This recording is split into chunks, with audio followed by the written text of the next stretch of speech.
Assalamualaikum warahmatullahi wabarakatuh. Perkenalkan, nama saya Faisal Hamzah dari Program Studi Manajemen Sekolah Tinggi Pariwisata Ars Internasional. Bidang keilmuan saya yaitu marketing, pemasaran, dan tour planner. Untuk metode pembelajaran yang saya gunakan saat ini yaitu delivery, interaction, and assessment, di mana saya akan menampilkan cuplikan video metode pembelajaran yang saya lakukan di kampus Sekolah Tinggi Pariwisata Ars Internasional. Mata kuliah yang diampu yaitu Manajemen Usaha Perjalanan Wisata dengan bobot SKS-nya 4 SKS. Deskripsi singkat mata kuliah, di mana mata kuliah Manajemen Usaha Perjalanan Wisata ini membahas meliputi pengantar operasional biro dan agen perjalanan wisata, serta prosedur dan aktivitas internal Biro Perjalanan Wisata, kemudian produk dan layanan Biro Perjalanan Wisata, sumber informasi penjualan dan pertimbangan hukum dari Biro Perjalanan Wisata, kanal distributor dan teknologi, pengantar dan pemandu wisata, perencanaan itinerary, klasifikasi, komponen paket wisata, dan tour planner, perhitungan biaya tour, strategi penetapan harga paket tour, pariwisata yang berkelanjutan. Rencana pembelajaran semester mata kuliah Manajemen Usaha Perjalanan Wisata, yang pertama, mahasiswa diharapkan mampu memahami operasional Biro Perjalanan Wisata, menganalisis tujuan Biro Perjalanan Wisata, menganalisis penjualan dan sumber hukum, menganalisis peran pemandu wisata, menganalisis perencanaan paket wisata, membuat penetapan harga paket wisata, mengaplikasikan strategi penetapan harga paket wisata, serta mengevaluasi penetapan harga paket wisata. Oke, untuk metode pembelajaran yang saya gunakan, di mana delivery, yaitu menyampaikan materi dengan sumber buku yang pertama dari Bapak Asmoro tahun 2020, yaitu buku Manajemen Usaha Perjalanan Wisata yang diterbitkan oleh CV Mazda Media.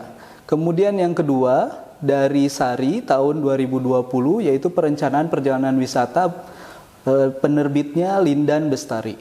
Serta yang ketiga yaitu Perencanaan dan Pengelolaan Perjalanan Wisata oleh Rezeki tahun 2020. Untuk interaction, di mana saya melakukan diskusi di dalam kelas dengan memberikan contoh permasalahan usaha perjalanan wisata. Untuk pembelajarannya, saya masih menggunakan metode daring. Kemudian untuk menggunakan media yang digunakan untuk komunikasi, saya menggunakan WA Group, di mana pembelajaran secara asinkronus dilakukan oleh mahasiswa. Kemudian membagi kelompok diskusi untuk menganalisis kondisi usaha perjalanan wisata yang ada saat ini. Kemudian assessment, di mana pada poin assessment saya memberikan tugas mingguan melalui lembar kerja mahasiswa, di mana sistem penilaiannya yaitu nilai absensi 10%, kemudian tugas 20%, UTS 30%, dan UAS 40%. Baik.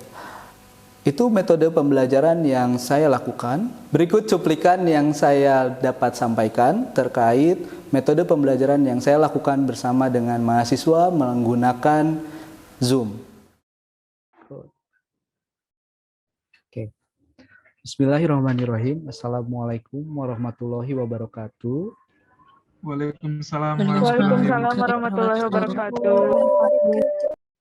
Oke, terima kasih rekan-rekan dari kelas 4A yang sudah hadir di pertemuan online meeting ini, ya, di Zoom meeting, di mana pertemuan pertama ya di semester ini, teman-teman. Jadi kita akan belajar di semester ini bertemu dengan saya, mata kuliahnya yaitu Manajemen Usaha Perjalanan Wisata, ya.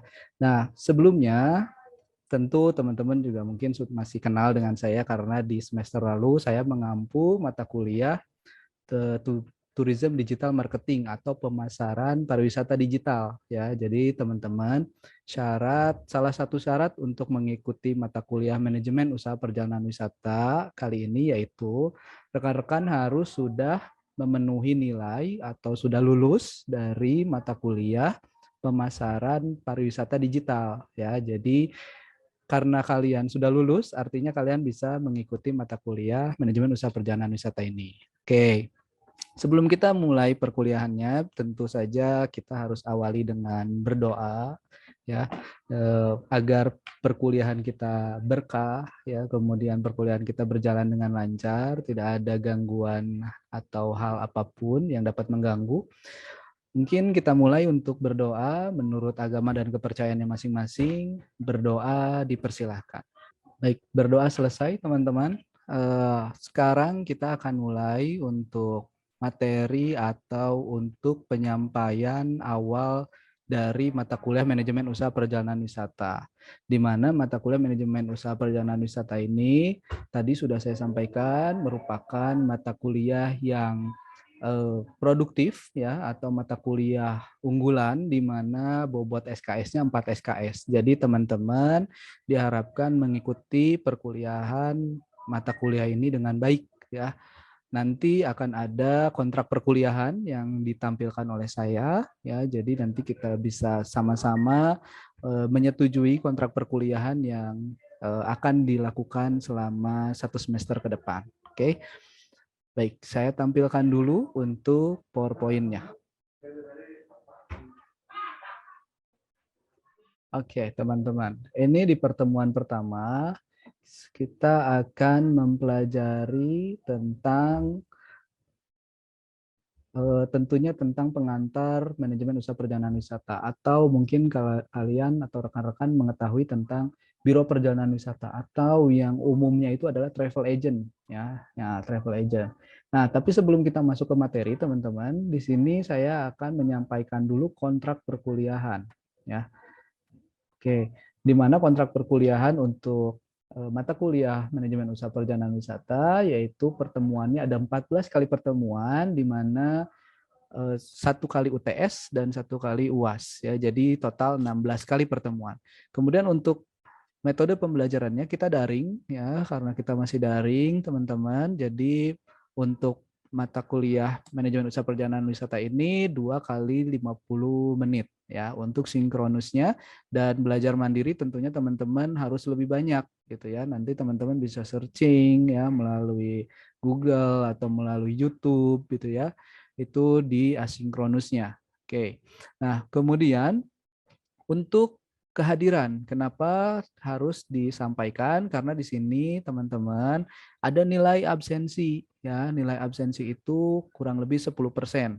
Jadi lumayan berpengaruh bagi nilai akhir kalian. Kehadiran yang pertama yaitu keterlambatan pada perkuliahan ini ditolerir adalah 10 menit dari jadwal kuliah. Ya, jadi kalau yang telat-telat nih, ya, yang suka telat-telat tanpa ada keterangan atau tidak ada komunikasi dengan saya, gitu ya, ya mohon maaf apabila sudah melebihi waktu 10 menit tidak bisa masuk absen. Kemudian tugas dikerjakan sesuai petunjuk dan aturan yang berlaku dalam lembar kerja mahasiswa. Jadi nanti akan saya bagikan lembar kerja mahasiswa yang harus rekan-rekan kerjakan tugas-tugasnya, ya. Itu juga memenuhi nilai kehadiran, ya, atau untuk menyempurnakan nilai kehadiran. Kemudian ketidakhadiran mempengaruhi nilai tugas, ya. Jadi tidak hadir tapi ternyata tugasnya ada, gitu ya. Nah, itu juga nanti perlu diperhitungkan. Kemudian untuk ketentuan pengumpulan tugasnya, teman-teman, nanti di LKM juga ada rinciannya. Tugas dikumpulkan sesuai waktu yang telah ditetapkan. Mahasiswa harus menyerahkan tugasnya sendiri, tidak diwakilkan oleh rekan, ya. Nanti bisa via Google, ya, via Gmail biasanya, atau Google Classroom. Kemudian penilaian utama untuk tugas adalah soft skill yang merupakan pengembangan wawasan. Jadi di sini diharapkan rekan-rekan membuka wawasan seluas-luasnya, ya, searching, karena asinkronusnya tentu lebih banyak dibandingkan dengan sinkronus. Kemudian untuk sistem penilaian, di sini nilai akhir akan didapatkan dari nilai absensi 10%, kemudian UTS 30%, tugas 20%, dan UAS 40%, sehingga total 100%, ya. Kemudian untuk pertemuan pertama ini, teman-teman, ada indikator sub capaian pembelajaran mata kuliah atau sub CPMK, di mana dari rencana pembelajaran semester atau RPS yang dibuat, itu teman-teman di pertemuan pertama diharapkan ya mampu menjelaskan pengertian sejarah dan perkembangan biro perjalanan, kemudian menguraikan jenis-jenis biro perjalanan serta merinci peran biro perjalanan. Ya, oke. Oke. Biro perjalanan wisata. Di sini pengertian biro perjalanan wisata masih belum banyak diketahui orang. Banyak istilah yang digunakan, ada yang menyebutnya dengan istilah travel agent, travel service, tour operator, tourist bureau, dan ada pula yang menyebutnya dengan istilah tour and travel service.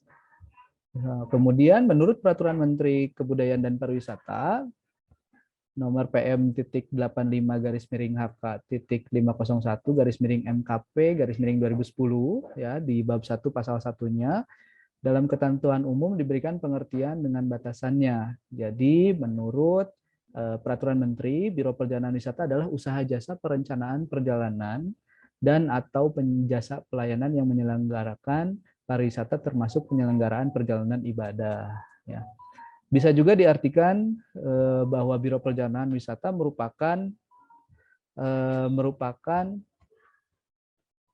usaha perjalanan komersial yang mengatur, menyediakan, dan menyelenggarakan pelayanan bagi seseorang atau kelompok orang atau grup untuk melakukan perjalanan dengan tujuan utama untuk berwisata. Nah, di sini Biro Perjalanan Wisata adalah usaha yang merencanakan perjalanan dan sekaligus penyelenggaraan wisata yang kegiatannya meliputi pertama, penyusunan penyelenggaraan paket wisata, penyediaan pelayanan wisata pemesanan akomodasi, restoran, dan sarana lainnya, penyelenggaraan perlengkapan perjalanan atau dokumen wisata, kemudian fungsi umumnya dari Biro Perjalanan Wisata merupakan sebuah perusahaan jasa pariwisata yang mempunyai tujuan untuk mempersiapkan atau menguruskan perjalanan seseorang dengan segala kebutuhan dari perjalanan itu. Maka dari itu, singkatnya dari Biro Perjalanan Wisata yaitu BPW berfungsi untuk dapat memberikan penerangan atau informasi tentang segala sesuatu yang berhubungan dengan masalah perjalanan pada umumnya dan perjalanan wisata pada khususnya. Oke teman-teman, sampai sini dari fungsi umum ya kita bisa ketahui bahwa apabila ada seseorang atau bahkan grup ingin melakukan kegiatan perjalanan ya baik itu melakukan perjalanan wisata, perjalanan ibadah gitu ya, itu bisa dibantu oleh Biro Perjalanan Wisata atau lebih dikenalnya travel agent teman-teman ya. Nah, sedikit kita bahas ke dunia saat ini gitu ya atau di zaman sekarang ya, di mana dalam gadget kalian atau dalam handphone kalian sudah ada banyak macam aplikasi yang menyediakan paket perjalanan wisata atau bisa kalian gunakan sebagai biro perjalanan wisata. Ya, mungkin contohnya seperti banyak aplikasi yang bisa kalian download di App Store atau di Play Store seperti Traveloka, Pergi-Pergi, kemudian lagi tiket.com gitu ya yang ada di Indonesia atau bahkan maskapai-maskapai penerbangan ya saat ini sudah membuka atau membuat aplikasi-aplikasi untuk pemesanan gitu ya, pemesanan perjalanan wisata. Jadi saat ini di era digital ini rekan-rekan sudah tidak perlu mendatangi lagi yang namanya Biro Perjalanan Wisata atau travel agent. Nah, karena sekarang istilahnya sudah berubah teman-teman. Karena di era digital ini Biro Perjalanan Wisata atau travel agent berubah menjadi OTA ya, bukan BPW lagi alias OTA. OTA itu apa? Online Travel Agent. Jadi di mana seluruh kegiatan pemesanan itu secara online ya, dilakukan secara online sehingga teman-teman kalau mau pergi ke suatu tempat, mau melakukan kegiatan wisata atau mengunjungi orang tua atau misalkan mau ya berlibur gitu ya, itu kalian hanya tinggal memesan melalui gadget kalian. Nah, itu ya. Jadi kemudahan-kemudahan yang berubah atau kemudahan-kemudahan yang ada di era digital saat ini juga berpengaruh kepada kepariwisataan gitu ya, di mana Biro Perjalanan Wisata atau travel agent yang dulunya kita harus memesan tiket itu datang ke ruko atau datang ke toko si travel agentnya gitu ya, sekarang kalian hanya tinggal buka handphone. Oke, untuk fungsi khususnya dari travel bureau di sini ada sebagai intermediary yaitu perantara dan travel bureau sebagai organisator. Nah, dari dua fungsi khusus ini, yang pertama sebagai perantara di mana si travel agent ini hanya memesankan gitu ya, hanya memesankan tiket misal gitu ya. Kalian mau pergi ke misalkan ke Bali gitu ya, teman-teman mau pergi ke Bali, kalian tinggal apa namanya mengunjungi biro atau menggunakan OTA gitu ya untuk pesan tiket dan kalian bisa terbang ke Bali dengan menggunakan maskapai gitu ya, tanpa harus kalian datang langsung ke maskapai misalkan gitu ya untuk pembelian tiket kayak gitu. Itu maksud dari intermediary atau perantara. Sedangkan travel bureau sebagai organisator di mana teman-teman membeli paket wisata gitu ya atau memesan paket wisata yang sudah disediakan travel agent gitu ya atau travel bureau. Misal teman-teman mau melakukan kegiatan wisata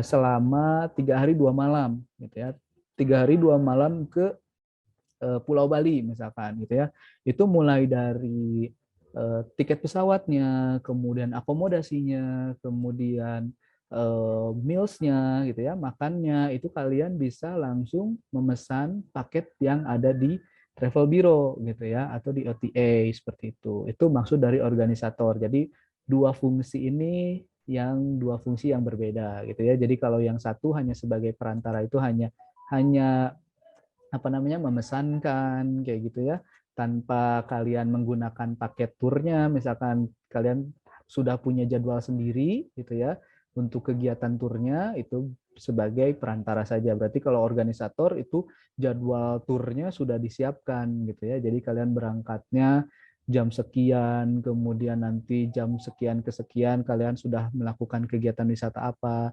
Lebih tepatnya kalau organisator ini ke kegiatan study tour gitu ya, seperti itu. Kemudian lagi kegiatan ibadah haji gitu ya, kemudian lagi umroh dan lain-lain. Nah, kemudian travel bureau sebagai intermediary di sini lebih penjelasannya ya tadi sudah dicontohkan seperti apa logikanya. Kemudian lagi di next. Nah, kegiatan Biro Perjalanan Wisata antara lain yaitu menyusun dan menjual paket wisata ya tadi. Jadi si BPW ini itu menyusun dan menjual paket wisata package tour dalam negeri kepada umum atau atas permintaan gitu ya. Oke, kemudian menjual dan menyusun paket wisata, menyelenggarakan dan menjual pelayanan wisata, penyelenggaraan pemanduan wisata atau guiding ya atau tour leader sebutannya. Kemudian lagi penyediaan sewa transportasi ya. Kemudian menjual tiket, mengadakan pemesanan dan mengurus dokumen itu ya. Jadi kalau misalkan kita mau melakukan perjalanan ke luar negeri itu bisa dibantu oleh Biro Perjalanan Wisata seperti pengurusan dokumen-dokumen paspor, visa dan lain-lainnya gitu ya. Nah, agen perjalanan wisata. Kalau tadi kita berbicara tentang biro, ya sekarang di sini ada agen perjalanan wisata. Agen perjalanan wisata ini adalah usaha jasa pemesanan sarana seperti pemesanan tiket. Jadi lebih simpelnya lagi, teman-teman gitu ya. Kalau tadi biro itu lebih luas, lebih besar, gitu ya. Apa namanya organisasinya. Sedangkan untuk agen ini ya lebih kecil lagi, lebih mengerucut lagi bahwa dia hanya bisa membantu membeli tiket gitu ya, kemudian lagi sarana angkutan apa namanya bis dan lain-lain, pesawat, kereta dan lain-lain gitu ya, kemudian sarana wisata juga gitu ya. Oke, kemudian dokumen perjalanan juga bisa. Oke, sampai sini teman-teman. Saya close dulu untuk PowerPoint-nya. Oke, sampai sini saya mau menanyakan dulu kepada teman-teman, apakah materinya yang saya sampaikan terlalu cepat atau cukup dipahami? Cukup, Pas, Pak. Pak. Cukup ya, tepat ya. Maksudnya tidak terlalu cepat gitu ya, tidak terburu-buru. Nanti sumber dari materi yang saya sampaikan tadi di PowerPoint itu ada di buku 3 buku referensi ya, ada 3 buku referensi yang saya gunakan, tapi yang paling utama itu yang terbaru itu dari Bapak Asmoro tahun 2020. Bukunya beliau itu berjudul Manajemen Usaha Perjalanan Wisata. Nanti saya akan share linknya, ya, dan nanti teman-teman bisa cari atau bisa beli e-booknya, ya, atau rekan-rekan bisa cari buku cetaknya di toko buku, ya. Nanti kalian bisa baca-baca dari sana karena itu sumber referensi utama yang saya gunakan di mata kuliah Manajemen Usaha Perjalanan Wisata ini. Oke. Nah, sampai sini teman-teman, kira-kira ada yang mau ditanyakan dulu terkait dari pengertian Biro Perjalanan Wisata, kemudian manajemen usaha perjalanan wisata. Ada yang mau ditanyakan dulu? Ada yang mau bertanya? Sebelum kita lanjut ke sedikit sejarah singkat perjalanan wisata.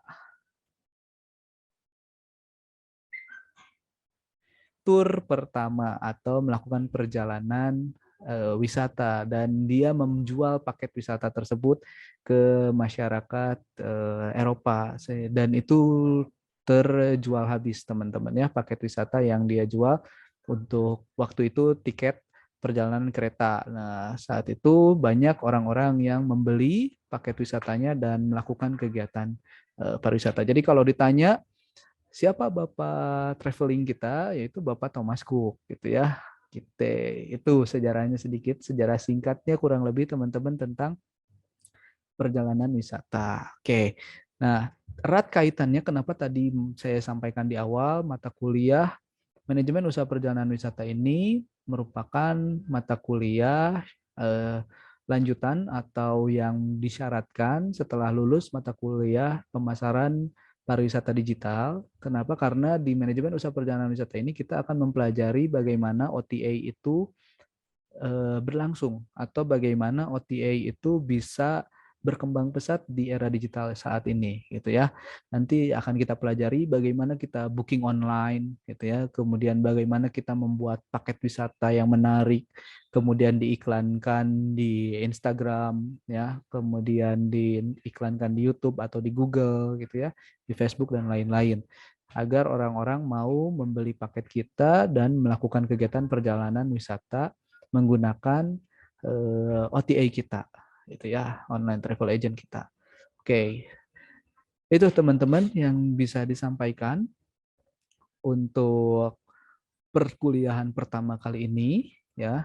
Oke, untuk fungsi-fungsi dari Biro Perjalanan Wisata sudah saya sampaikan juga. Jadi sampai di sini merupakan akhir dari pertemuan mata kuliah Manajemen Usaha Perjalanan Wisata pertemuan pertama, ya.